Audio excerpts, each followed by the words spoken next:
Here, this is pretty much the home screen of the VPN application. Once you pretty much open it, it will ask for connection request right away, and it will start connecting in no time. You do have the option to select servers or anything like that for this VPN application. Here, as you can see, you may see quite a lot of ads while navigating through the application. As well, we'll just give you the option to add time. As you can see here, I pretty much get free 40 minutes connection time, and you pretty much will see an ads as you can see here. So quite a lot of ads while navigating through the application. So do keep that in mind as well.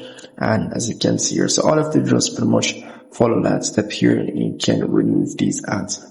So once you're pretty much connected, again, you will encounter ads as well. So just pretty much extra thing you pretty much do to move. So once you're pretty much connected to the VPN application, as you can see here, you pretty much can add your connection time. You have 40 minutes connection time. You have the 90 minutes connection time option. And do keep in mind, you're going to watch ads.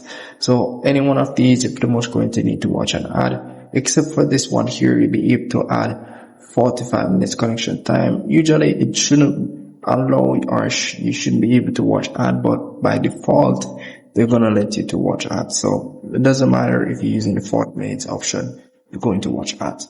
So that's pretty much it for this application. The VPN connection is pretty decent, not going to lie, and you don't have any servers or anything like that. But if you're having connection problems, you can tap on the fix network option here. We'll just disconnect and reconnect the VPN connection for you. So that's pretty much it.